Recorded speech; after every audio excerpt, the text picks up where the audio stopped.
listening to Flor Unmuted. I'm Flor, and every week we're talking power, politics, cultura, and the people getting left behind. Let's get into it. In today's episode, I sit down with Bakersfield City Councilmember and Assembly candidate Andrae Gonzales to talk about the human behind the hustle. We go deep into his story, his father's influence, the burnout and criticism that come with public life, and how faith keeps him grounded. He even shares the question he asks himself every day. What will I tell God I did with the tools I was given? This episode is about service, purpose, and remembering that behind every title, there's still a person trying to make a difference. Let's get into it. Thank you, Councilmember Andrae Gonzales, for joining me here. Former school board trustee on the Bakersfield City School District. Yep. Bakersfield City Council. How long have you been on the Bakersfield City Council, Andrae? I've been on the Bakersfield City Council now for 8 years and 10 months and 7 days. Wow. And 8 hours. That's Who's awesome. counting? I'm not counting. No. Who's counting? Yeah, almost 9 years, really. Almost 9 years. 9 years. Wow, that is huge. That's, dedication, to say the least. And, I'm calling the episode, I told you the human behind the hustle, and I've heard you speak a few times, and I think you have a very moving background, and your life story is very moving, I think, to a lot of us who hear you and see you and work with you. And I think that your story is just so incredible. Can you, for the listeners who don't know you, and I have listeners up to Washington and Oregon and stuff. Okay, cool. Who is Andrae Gonzales, and why did you get into this crazy world of politics? Yeah, well, I appreciate that, Flor, and thank you for letting me be on your podcast as well. That means a lot to me. Yeah, who is Andrae Gonzales? I'm the son of Manuel and Rachel Gonzales. I was born in Bakersfield, born and raised in Kern County, and I was completely shaped by the experiences of my early childhood, and actually all of my childhood, but particularly my early childhood. My dad was a community college counselor at Bakersfield College. He was also the director of this program called Extended Opportunities Programs and Services. And his job as the director was to provide extended opportunities, programs or financial aid or priority registration for those students who had no experience in higher education, who had no, or for first generation college students, who were lower income students, who were people of color. And his real job was to provide an equitable opportunity for so many people who historically hadn't received those advantages, historically hadn't received those same opportunities, and there was significant inequities in society as a result. And so his life was, and his life's work was to help all these students gain these opportunities to succeed in life. And as a very young boy, I remember 4 years old, 5 years old, walking around Bakersfield College campus, getting into trouble, playing around on the golf carts, hopping around in the cafeteria, just being a kid, but then also watching my dad help students out. He would, not only help them get a scholarship or a grant, he would also make sure that they got the books that they needed from the bookstore. He would walk them to class, and he would spend time with students. And as a result of that, over, almost 40 years, so many students were impacted, and so much so that everywhere I go, almost every week, someone comes up to me and says, if it wasn't for your dad, I wouldn't be here today. And these are nurses, they're teachers, they're administrators, they're doing all these wonderful things in life and contributing in meaningful ways. And to think that there was a moment in their lives where it was questionable whether or not they could do it. I mean, they questioned themselves and they wondered, if they had enough resources, like legit, like money, to actually make it happen, to be able to afford college and afford to live while they're going to school. And the fact that I got to witness that really helped shape my life. I saw that, and I saw the fact that so many people lives were changed, and I thought this is good stuff. I want to live my life in the life of service to other people. This is as a Yeah. kid, never really fancied you know, getting rich or making a bunch of money. Yeah. My goal and my whole worldview and everything I thought about was, how can I help other people? How can I make our society, how can I make our community a better place? Yeah. And that's what I've been trying to do over the last 20 years. I went off to school, UC Berkeley, and I came right back home because I wanted to make an impact right here in Kern County. Yeah. Yeah. You talk about your dad, and almost every time that you share that impact that he had on you, and then the way that he also, treated other people, he obviously instilled that, in you. Even the small stories that you hear from people in rooms that you're not in, and people will say, "Oh, anytime I have a problem, I just call Andre." And like, that's what I do all the time. Like, they say that, and they're not even in your ward, and I'm just like, okay. But it's interesting to hear that, especially about your dad, and me being a first generation Mexican American. Him walking people to class. I think to first gen and even second gen, I think it kind of is like, it makes you think like, wow, my mom never walked me to class. My mom dropped me off at the fence and was like, figure it out. And the fact that your dad like knew that would make such a great impact on these kids whose parents, they just didn't have the time. They didn't have the time to figure it out. And Or the um experience or the knowledge, of knowing what higher education was about, or the value. I mean, a lot of families could not afford to, have their child go to school for 2, 4 years or beyond. yeah, They needed their child to go to work and to right, bring home some income.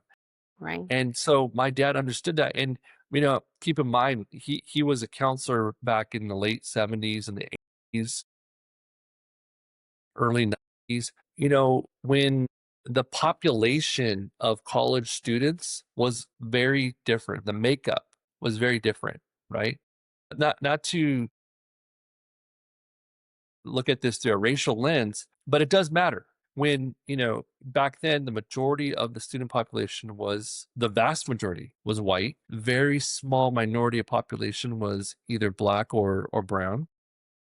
And when you enter college, it already, regardless of who's there, is already an intimidating process. The bureaucracy is already a very frustrating thing. And then right. you take a look at who's around you. And if you don't see other people who look like you, right, who have the same experiences as you growing up, it makes it a very lonely place, and it can make it a very difficult, even more difficult place to survive. Now, add in the socioeconomic element.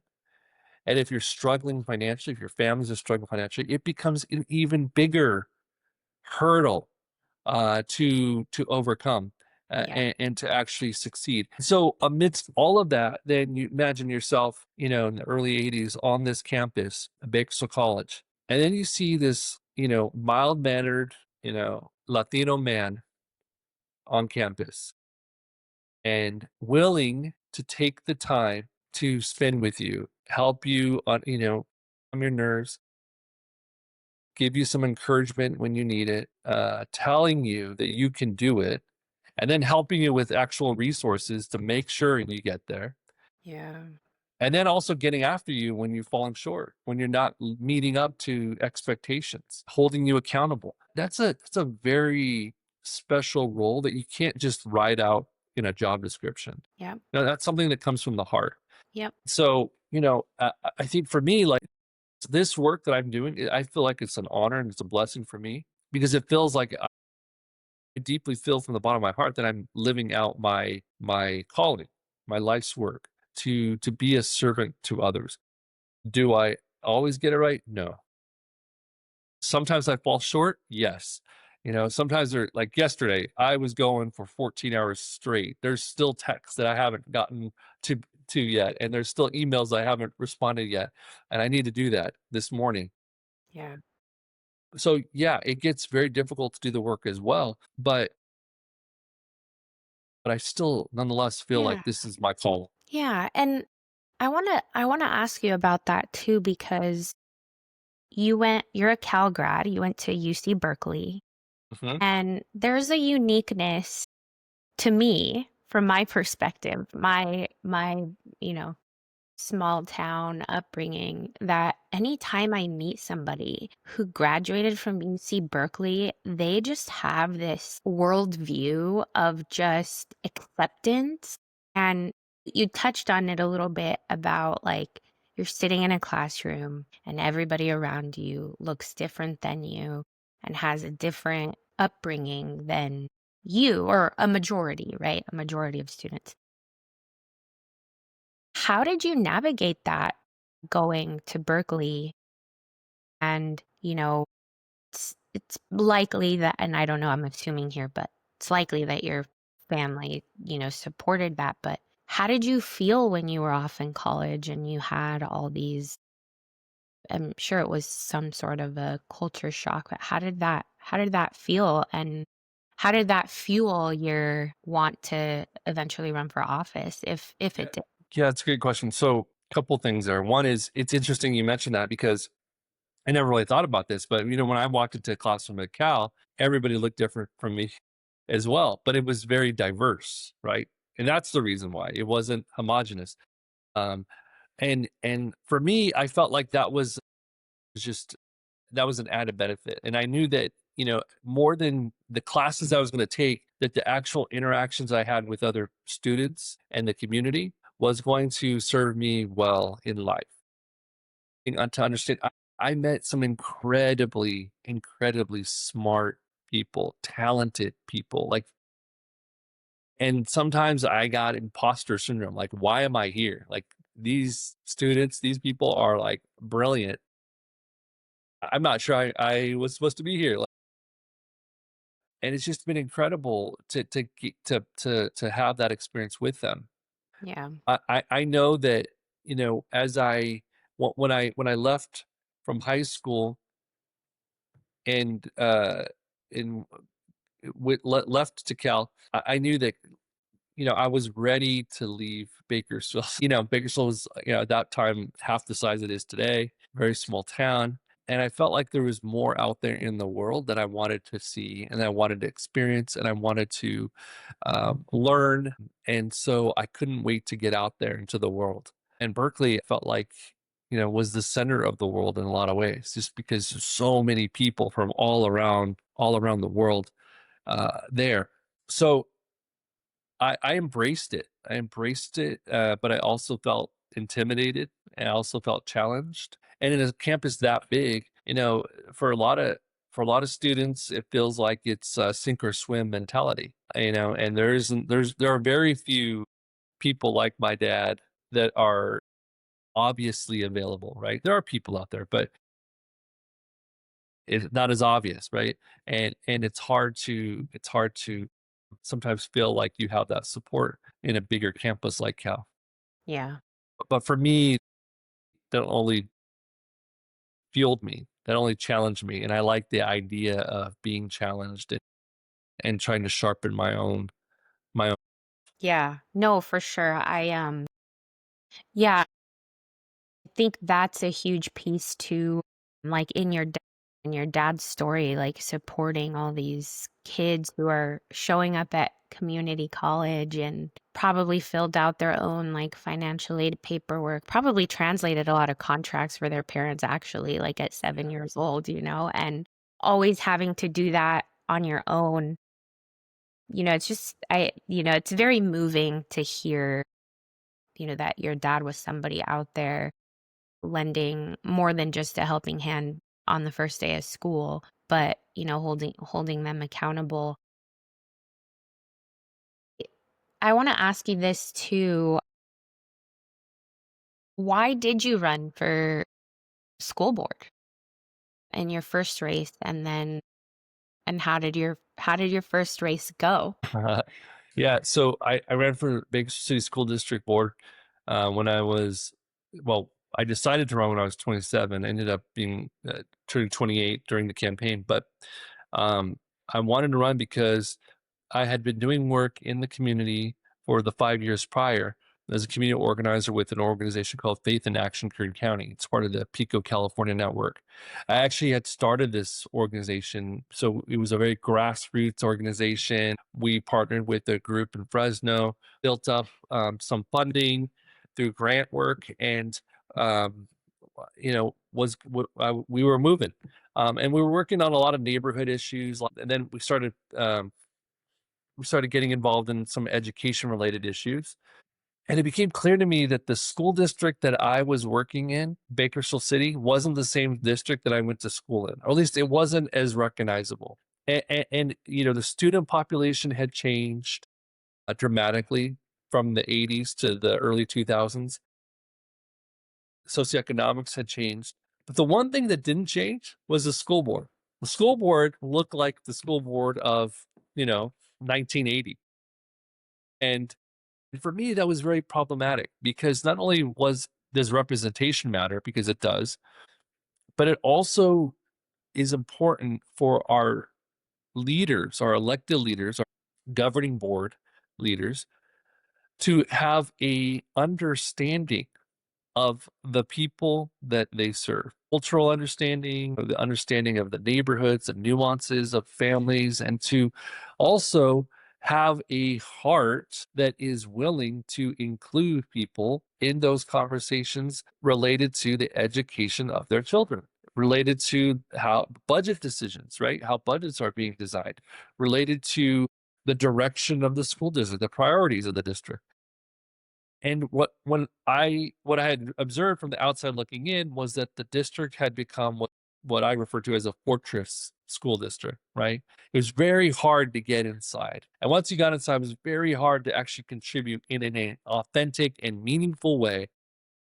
And it was hard for parents, especially hard for Spanish speaking parents, right? Is, hard for parents that didn't necessarily have the means to get to school board meetings or to other meetings. And so, I felt in my heart like it was time that we needed a change on the school board. And at that time, though, politically, it was difficult because it was an at-large election. And what some of your listeners or viewers may not know is that today, when we elect a school board member in Bakersfield City or Kern High, we elect a school board member in our area. It's called a trustee area. And we have different districts for each and every trustee area. Well, prior to 2012, there were no trustee areas. Every election for school board was an at large election, at large. So in a school district with 40 schools, you had an area that was 152 square miles. So when I ran for school board, I had to run in a district that went all the way from the Rio Bravo foothills out to Ming, and it was like off of Ming, right where the old there's like a buffet place, Golden Corral, right out there. I Oh mean, my God. that was the area, like from the Valley Plaza all the way out to, the Bluffs, Southeast Bakersfield. I mean, all this huge area. We had to run it. And I was running against incumbents who had been on there. There was two seats, and there were incumbents who were running for re-election, both who had been on the school board for 16 years. So, I had to hustle. I had to really hustle. Thankfully, my Yeah. parents and all of our friends, our family, we all got out there That's a lot of doors. That's a lot of voters. we got out there and knocked on doors and did the work. We did the work. And thankfully, I was the top vote getter in that election. On your first run, by My the first way. run. Yeah. That's awesome. That's so awesome. Against an incumbent that would have broken me. Okay. And I was young and dumb. It's funny because the older I get, the less I know. The older I get, the more questions I have about the world and about things. I guess, they say, ignorance is bliss. In a lot of ways it is. Like when I was a lot younger, I knew a lot less than I do now, but I was sure that I could do that. I love that though. I love that. Look, having a team and all of that behind you is the momentum, Yeah. in a campaign. And Yep. yeah, I'm sure your team and you, and I mean, you still see it even now. How many years has it been since your first term on the school board? You got elected at, well, 2010. let's not go there. Let's not tell everybody your age. 43. You're 43. Okay, gotcha. Wow. So, and you've been in it ever since. And you touched on this, right? Like the older you get, the more questions you have. Surely you've been in the trenches with some of these, decisions that you've had to make, and people who have not been, super honest and things. And what keeps you going? What keeps you in the fight for these situations that you find yourself in? Because that must be tough, Yeah, I you win think some, you lose. that's a great question. I think it's really been different. I mean, there are moments where I've gotten burnt out, stressed out, and moments where I've questioned, whether I should just go off and do some other things. Put all this time and effort to go off and just make a bunch of money and then, write a check to some good cause and call it good. I mean, there are moments where I've been cynical about things as well. And but I think the best thing that I've done is taught myself to just take a break, get some rest.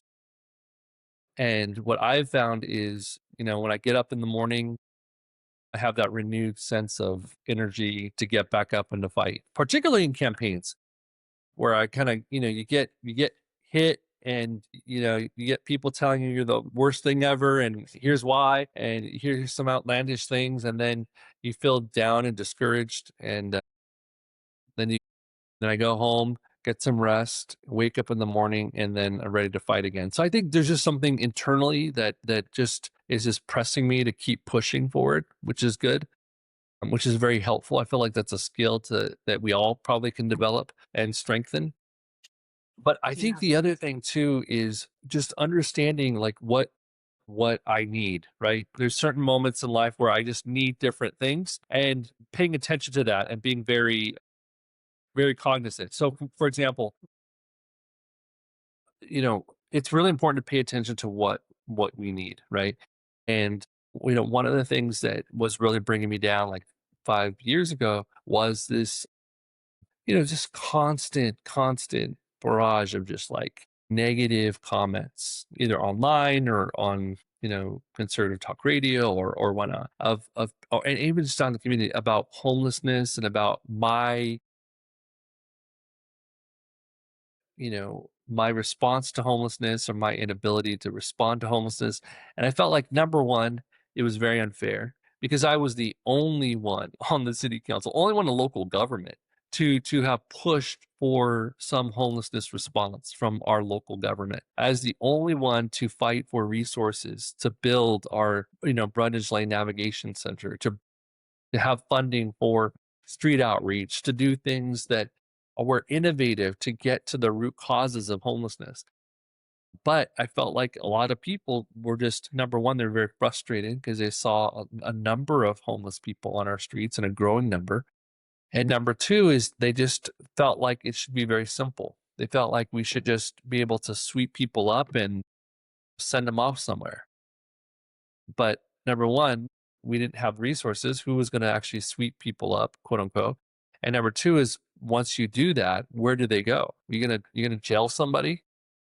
The jail's not going to hold a person for very long for hanging out or sitting on a sidewalk or having a bunch of stuff on the sidewalk. That's not going to keep them there for years.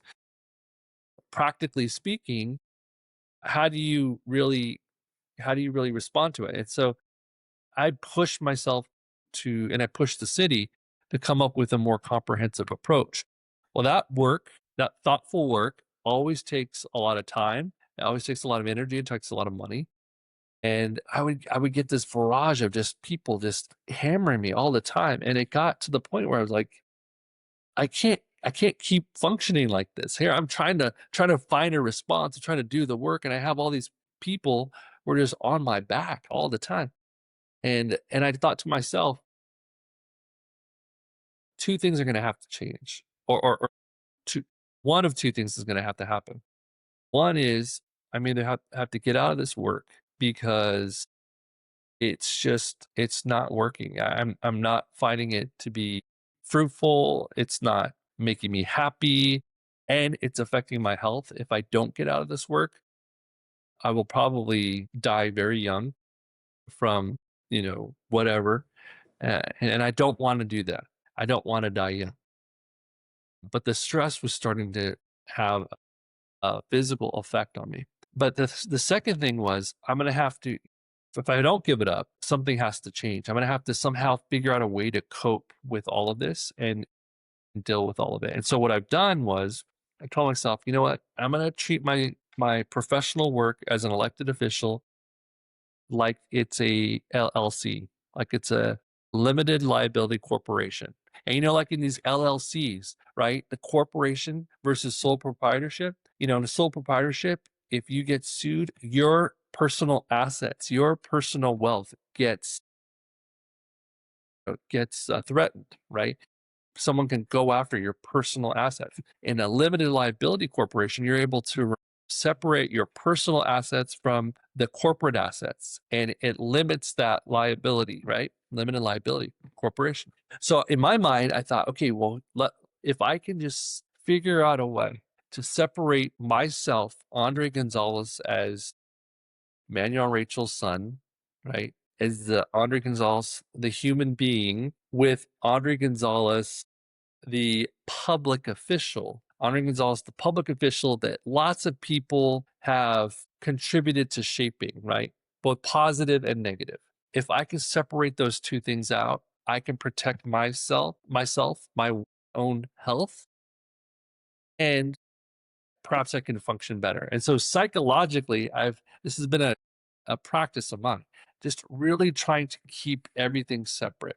So when people criticize me, I don't take it personally. It's like that's Andrae Gonzales, the public That's the official they're talking about. LLC. That's the LLC. They're talking about that guy over You're there talking on about an this. entity.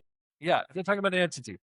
And that's true for the criticism. It's also true for the compliments and the positive stuff too.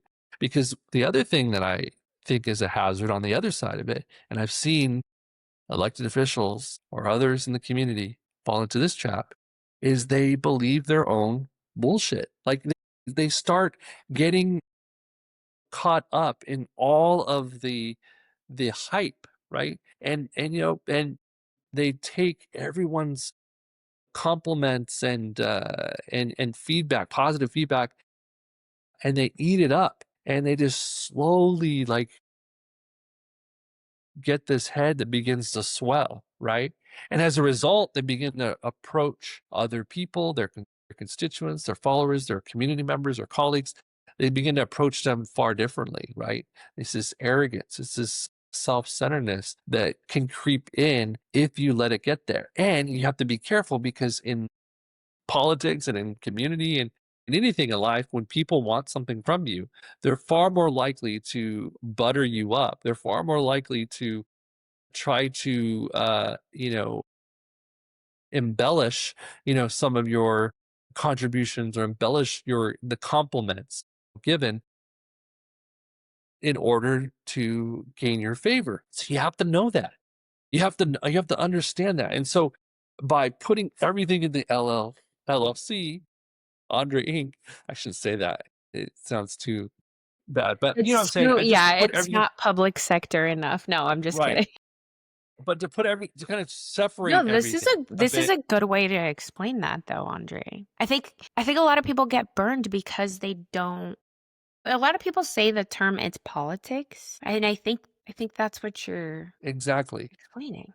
It's like, my dad said, growing up, like, "Oh, if you want to go into politics, you have to develop a tough skin."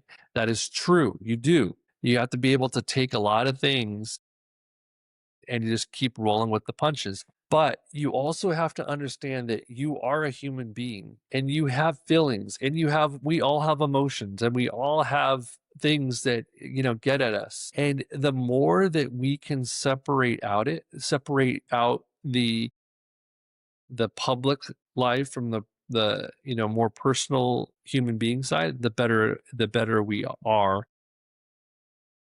Incidentally, I I read something after I had kind of developed this own little framework in my mind for myself. I read something about the Batman. I think it's called the Batman effect. So I guess a lot of CEOs or a lot of other like elected leaders, they imagine themselves as Batman. So in their public self, they are wearing the mask. They're the Batman guy and the superhero. And then when they're in their personal life, they're Bruce Wayne, right?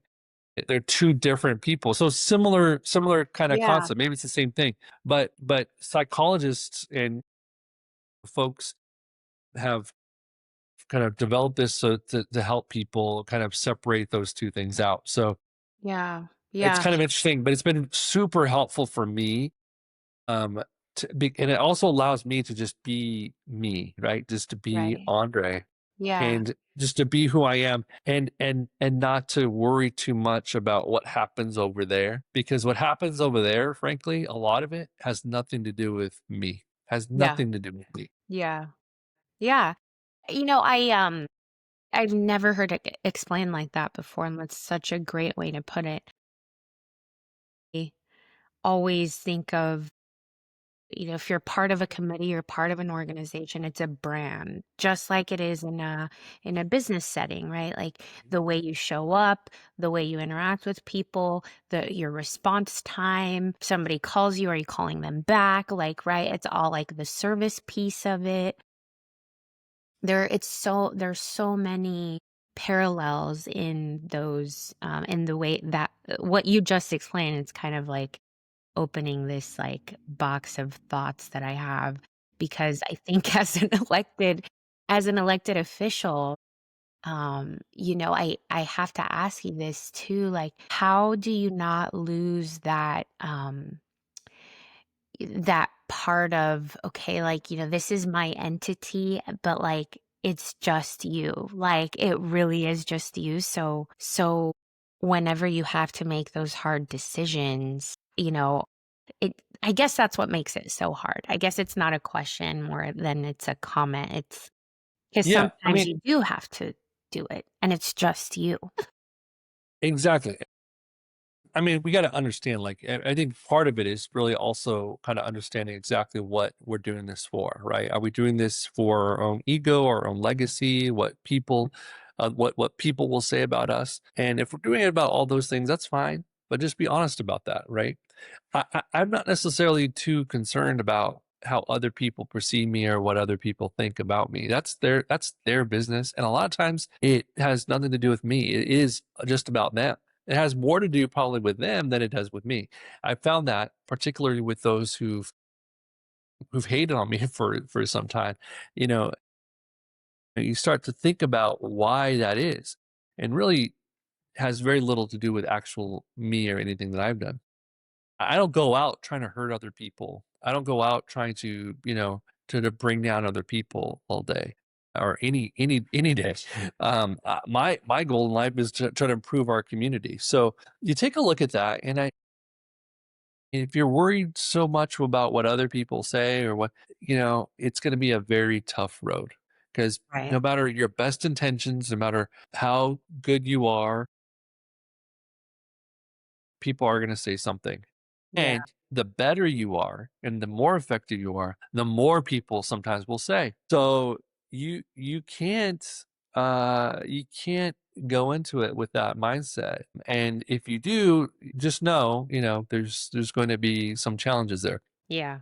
I'm really rooted in my kind of personal, again, that personal calling that in a lot of ways is very sacred. It's very, very, very intimate, in that my life, I want to be dedicated to public service, to our community, to building community. I believe in that. I believe the interconnectedness of us all, and I want to strengthen a sense of community throughout our region. Yeah. Um, and so that's my North Star. That's what continues to push me forward, because sometimes, these things get really messy and there's a lot of noise and whatnot. Yeah. Again, another thing I've learned, a lot of the loudest voices fade away.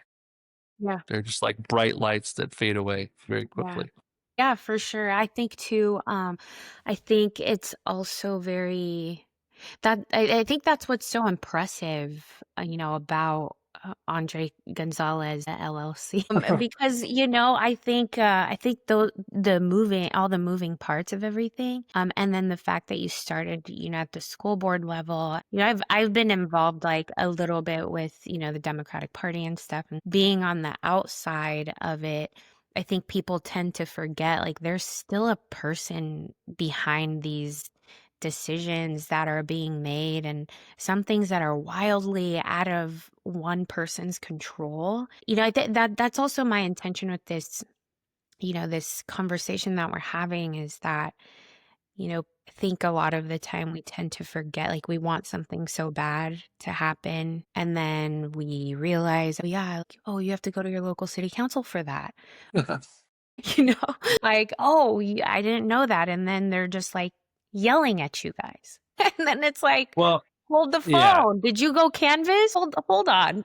You don't just get to, not do anything about your elected officials and then complain about what they're doing, right? Like, that you don't get a pass like that. You gotta start talking to voters. Reality is they do get a pass, right? That everyone Yeah, has well, the yeah, they pay ability to come. taxes, so I guess. Yeah, everyone has the ability to come to their elected officials, whether they're politically active or not, and to come and talk to us and to demand things, and that's just Sure. part of it, right? That's just part of life. That's part of democracy. Politics is not a fair business, right? It's not like, the people who get these positions aren't always the smartest people. The smartest people don't always win. The hardest working people don't always win. The, most caring, the most moral, most ethical people don't always win, right? In an ideal, in a perfect world, they should, right? We should have the smartest, brightest, most ethical, most moral people who should be our leaders. That's what we want to aspire to. But the reality is, in politics, that doesn't always happen. We have to fight to get these people elected, the smartest, the hardest working, the most ethical, the most value oriented, the most representative of our community. It's always going to be a fight. And no matter what, and so we always have to be present. So I agree, and I share in your frustration sometimes when I have somebody come to City Hall and they're complaining about, whatever issue X, Y, or Z, and I look at the dais and we don't have enough support on the dais for it. I'm like, where the heck have you been? Why haven't you been part of the political process? Why haven't you been part of the last election to help us get leaders who will be with you and with us? And it's just very frustrating sometimes. There's a lack of appreciation for what happens in the actual electoral process and what happens in the beginning. And I think it's far easier to go to city council and just complain all the time. And if you just want to go out and hear yourself speak and hear yourself talk and complain, that's one thing. That's your goal. Okay, mission accomplished. It's pretty easy. But if your goal is to actually get something done for people and actually change people's lives and change the condition of our communities, that's a longer road. That's much more work than it is just to go to one city council meeting. I do see the tough calls that have to be made sometimes, and the difficulties in having to do that. To wrap up, just a quick couple questions. If I ran into you in 10 years, what would you want to tell me that you accomplished? A great question. I would want to have told you that as a result of my representation of Kern County in the state legislature, we have brought in over $1 billion in new investment, that we've created tens of thousands of new jobs for our region. We created opportunities for thousands of new families from our Kern County community and region to own a home for the first time, and that we're improving health outcomes for all Kern County residents.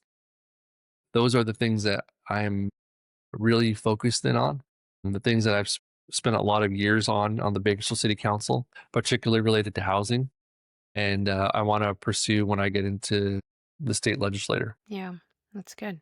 That's good. And tell us a little bit about what you're most afraid of messing up. Most afraid of messing up. We can't lead with fear, Flor. We can't lead with fear. That's true. Be not Not afraid. Be not afraid. fearless. Fearless gets Yeah. you into trouble, though. That's okay. There's trouble all around. Yes. I think, probably the biggest thing that I fear messing up is just missing the opportunity for people, right? And this is why I spend a lot of time working, like a lot of time, because I'm in the seat. This is not my seat on the Bakersfield City Council. This is Ward 2 seat on the city council. I just have the honor of representing Ward 2. Yeah. And I got to seize every opportunity to make our community a better place, my ward, but also the city. And what I fear is that I'll look back and say, damn, I missed an opportunity. I missed a huge opportunity because I was too busy, either just focused on myself or wasting time or just, Yeah. prioritizing things that really don't matter. That's what fears me the most, is just missing those opportunities, because it's not necessarily a missed opportunity for myself. It's a missed opportunity for our community. I really think that this work is sacred work, right? The sacred work of of public service. And it's really important for us. There's this Sufi poet that asks, at the end of your life, what will you have done? What will you have done with the tools that I've given you? What have you created for this world? God will ask us. And my when you talk about fear, my fear is getting up to heaven and to being asked that question and not having enough to say, and being challenged, like, you were given all of these wonderful tools that are unique and special to you, that only you had. And did you maximize that opportunity? Did you maximize your ability to actually accomplish things to improve this earth? And I fear that, sometimes I may fall short. And there have been times where I've fallen short, and I understand that. And I'm sorry for that. I want to get better. Yeah. Yeah. See, that's a load on, and you keep going, and that's impressive. I want to ask you about your assembly race here. Hmm. How How is the assembly different from the city council? Like, how much more decision-making power do you get in an assembly or in just the state legislature seat for the Yeah. listeners? So it's a great question. So I think it's kind of hard to answer because there's a lot of good work that can be done at the local level. In fact, it's most impactful to the lives of families when you talk about what happens at the local city and school board level. Those roles are very important for all of us in the community. As you get into the legislature, you're really looking at laws and budgets that affect all of California, right? And so it may seem like you have a greater amount of power, but you also have to recognize there's also 80 assembly members. There's only 7 city council members, but there's 80 assembly members. So you have to recognize that yes, there is that potential to make a significant and meaningful impact in the whole state, but it does require much more work, much more thoughtfulness than 7 members on the council. And so I really see it as just an extension of the work that we're doing, that I'm doing on the city council, and can help support the work, can help build off of the work, especially on a lot of things that I've been leading out on: economic development, homelessness, housing. All these things are interconnected and have all these implications in Sacramento. And so it's really important for us to, I think, have somebody in Sacramento representing Kern County who understands all of these diversity of needs, the complexity of these issues, and can help lead out on some of these initiatives for all California. Yeah. And Andre, I want to ask you about obviously these ICE raids that we keep seeing on the news and on our social media feed. In the state legislature, how does your role at the state legislature, if any, affect what's happening with those ICE raids and like the immigration policy that the federal government is imposing on United States citizens and residents? I wish I had a good answer for that. I think the sad reality is that the federal government and ICE enforcement actions have superseded anything that states are really able to do. There has been some great work done by the state legislator to try to protect some of our families, all of our immigrant families, actually all families in general now. I mean, many of these raids and enforcement actions have been indiscriminate in who they've actually detained. It is nothing short of terrorism.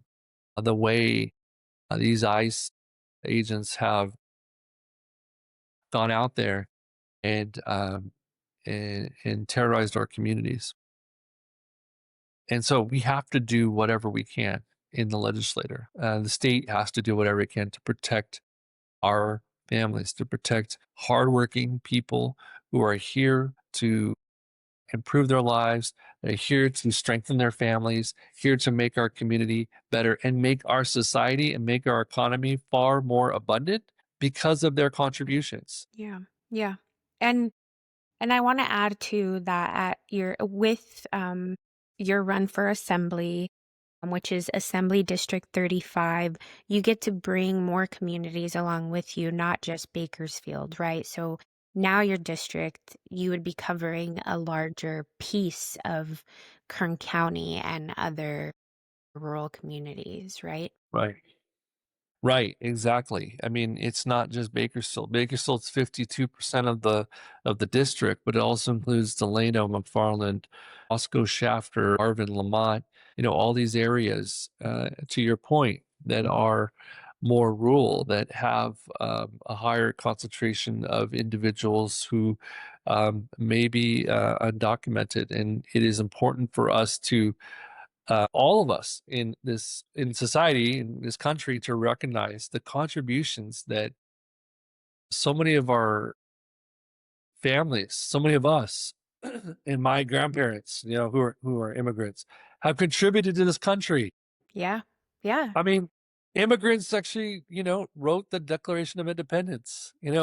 I mean, like, it's just, we are founded as a Mhm. country of immigrants, and Right. it boggles my mind that somehow now we want to be, we want to, we're flipping the script, and the way we're doing it, the way we're doing this, the way that the federal government is going in is just, it feels un-American. Yeah. I mean, Latinos are the highest uh, ethnicity, of the working class in the United States of America. And even with that, Latinas still only represent like less than 1% of C-suite, uh, executive boards on like in corporate America, which Yeah. is a large part of the reason that I left corporate America. Now I'm in the public sector, and I see why people don't do that. Money is a huge driver to a lot of our American values too. So I think that's a huge piece. I'm sure you see it. I see it. And at the state legislature level, we see donors and things, and you're hearing that a lot with certain candidates, right? Like, oh, you're taking money from, so and so, so I'm not going to vote for you. And billionaires are taking over the country. And, there's a lot of talk about that, and cuts to Medicaid and cuts to healthcare and cuts to the Department of Education. I think what we're seeing now is we're seeing a lot of healthcare like candidates, well, particularly in my district and like the people that are coming up on my ballot. What would you say? Like, I feel like I'm not a single issue voter. I feel like I worry about, like, my oldest daughter was just diagnosed with severe autism. And I do worry about the social programs that are available for her, but not just with my health insurance. I worry about the Department of Education cuts that are coming. I worry about the cuts that, especially in places like Wasco. Tell me how you would talk to a voter that might be like super worried about Medicaid and Medicare cuts. And, I mean, it's not just a single issue. Like, we have a lot of things that are happening right now that single issues tend to sometimes take people there, but I don't know. Yeah. Well, I mean, all politics is local, and people are, I think, are right to be concerned about Medi-Cal and about the Medicaid cuts. And it's very scary for people who, are looking at significant trade-offs as it relates to those cuts, and looking at ways in which you're trying to figure out ways in which they're going to afford healthcare. It is scary. It is very scary to see what is happening. It is very scary to see the cost of everything continue to rise, and people having to decide what bill they're going to pay each month. Talking to folks who see, every bill, everything that the cost of living across the board, from utility rates to health insurance to the groceries at the grocery store, everything's going up. Yeah. And that's very, very scary for all of us, myself included. Yeah. I mean, and so, and the question is, like, when will it stop? When does this stop? When do prices actually go down? When do we get a little bit of relief? Yeah. Because everything's going up except for wages and except for income. So it has to be, switched. When you turn on the news and you see that, the richest, people in this country are just making more and more and more, and they're just accumulating more and more wealth. The rungs on the, economic ladder continue to widen. And you see the middle class, where, we used to have in this country a strong middle class, America, where, one person in the household could go off to work, make a good wage to support the entire house. That's not true anymore. People are working not only one or two jobs, but several jobs among, if a married couple, everyone's working. And it's very scary, it's very stressful. And it's no wonder that people wonder, like, yeah, there's something there. These billionaires are controlling everything. Yeah. And they're buying the politicians. They're controlling everything that happens in DC. And that's the reality. And so it is really important for all of us to recognize that there are a lot of forces involved and for us to not get cynical. And I know it's easier said than done, but it's really important for us to know that there are policy solutions. There are ways in which we can resolve some of these concerns. And we can work on the affordability question in Sacramento. We can look towards stabilizing prices, whether it be prices at the pump or whether it be, health insurance prices. But I will not mince words here, and I'm under no illusions. A lot of these issues are very complicated and complex, particularly when you look at different compounding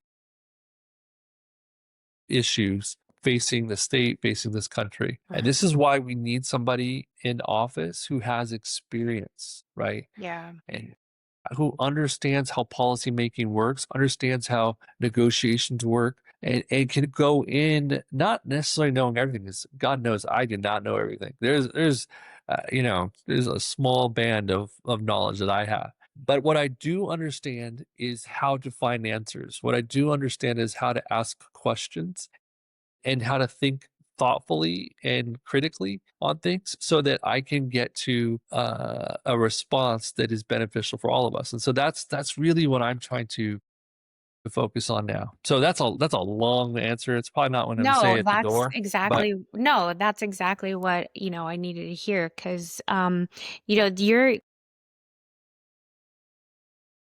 going to be asked these questions by constituents that, only see your face and only have your phone number. Like inevitably you're going to have these questions, and so it's good to hear that you have a vision for that, and that you're not just saying like, well, it's kind of out of our hands. This is what the federal government is doing. And the big, beautiful bill gave $170 billion price. And, it's refreshing not to hear that from you. So thank you, Andre. Thank you so much. just thank you, Flor. Congratulations on this wonderful podcast. I love that you're Flor Unmuted and that you're finding your own voice and finding Yeah, an you know? interesting perspective on things. And I think that's what we need more of in this region. We need more people to speak up and to be willing to have and engage in thoughtful conversations with others and to grapple with solutions. You know, good ideas and good policy is not a zero sum game. We can all have different ideas and good insights and how to move our community, how to move our region forward. And my work in my adult life has been to try to build relationships and build collaboratives to move us forward. And I love this venue. These podcasts are a great way to just to talk about ideas, talk about concepts. And I know some of your listeners are going to hear me and think, I didn't like that idea, or I didn't like that what you said, or maybe I love that thing. I love that. Whatever it is, like I want to engage people still. And so I just want to encourage everyone and everyone who's watching or listening to this to reach out to me whenever. And I love to hear from you. Thanks, Andre. That's awesome. Where can they get a hold of you? Where can they learn about your assembly race? And then if they want to volunteer and knock on doors, how Yeah, they can can go to andregonzales.com, ANDRAEGONZALES.com. And there I have my campaign website. They can also follow me on Instagram, just Andrae Gonzales, and send me a DM and we'll get you connected. But Thank you Yeah. so much again, Flor. Of course, of course. Thank you, Andre. And then also, assembly races are expensive. So if you can make a donation, please go to Andre's website and donate to his campaign. Every dollar counts. You can also set a recurring donation. That's actually the perfect way to contribute to an elected or candidate that you really like. Thank you, Andre. Thanks again.